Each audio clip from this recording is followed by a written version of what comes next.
ajung. Ne-au închis cu ziduri până la cer. Mi-au lăsat numai ploi, iar în inimă nu mai dor.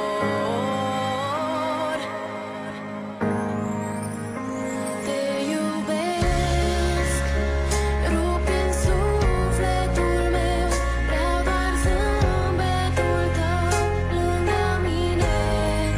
Eu chiar te iubesc, mi-e de ajuns un sărut să las tot ce-am avut pentru tine, pentru tine.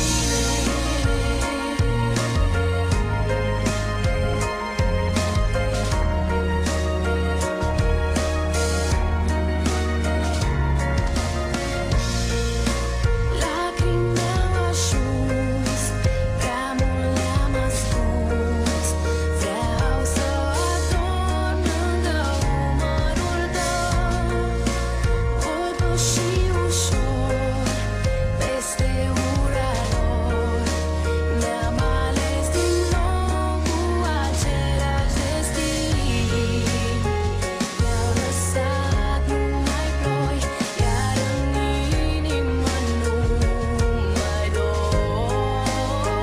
Te iubesc, rup din sufletul meu, vreau doar zâmbetul tău lângă mine. Eu chiar te iubesc, mi-e de ajuns un sărut să las tot ce-am avut pentru tine.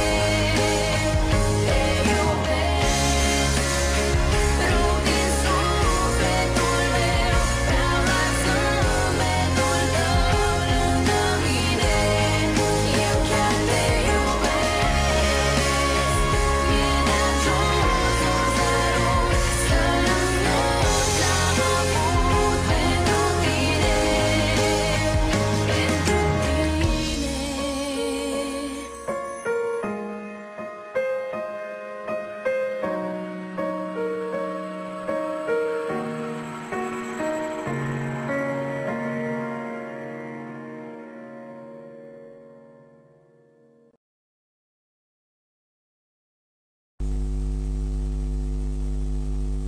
Dacă tu crezi că voi putea vreodată intra în inima ta, te aștept până când tu mă vei chema.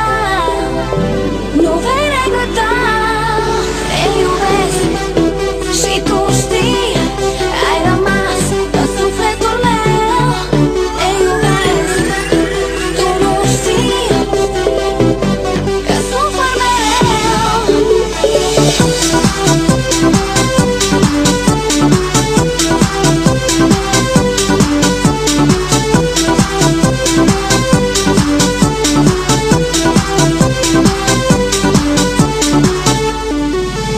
Undeva te păstrez mereu.